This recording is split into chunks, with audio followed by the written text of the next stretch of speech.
Yes, ഇതാണ് ഡ്രൈവറില്ലാത്ത car. ഞാൻ taxi വിളിച്ചതാണ്. നോക്ക്, ഓ അവിടെ നിർത്തി, വാ. യെസ്, നോക്കേ, 360 ക്യാമറ, എല്ലാം ഡ്രൈവറില്ലാത്ത കാറ്. യെസ്, വേണ്ട. യെസ്, US അതാ ഡ്രൈവറില്ലാത്ത കാറ്.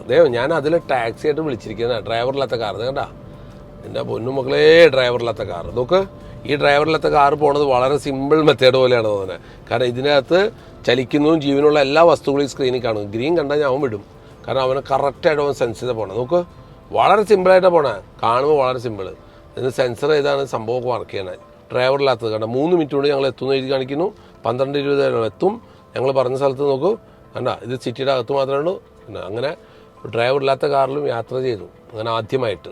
വാവ്, കണ്ട സ്റ്റീറിംഗ് നോക്കിയേ, കണ്ട ഇത് പ്രേതമല്ല, ഒറിജിനല്. ഞങ്ങളുടെ സ്റ്റോപ്പ് എത്താറായി. 1 മിനിറ്റ് ഉള്ളൂ, 1 മിനിറ്റ്. കണ്ട സ്റ്റോപ്പ് എത്താറായി. കണ്ട കാറ് പയ്യെ ഇൻഡിക്കേറ്റർ ഇട്ട് തുടങ്ങി. കണ്ട എൻ്റെ പൊന്നോ, തിരിക്കണൊക്കെ കണ്ട കറക്റ്റായിട്ട് ആ ഗ്യാപ്പിൽ കൂടെ കാറ് കറങ്ങി പോയി. കണ്ട അങ്ങനെ കറക്റ്റായിട്ട് കൊണ്ട് പാർക്കിംഗ് നിർത്താണ്. Thank you. എന്താ ഞാൻ അടുത്ത ഓട്ടം കിട്ടാൻ വേണ്ടി നോക്കി നിൽക്കാണ്. ഓക്കെ,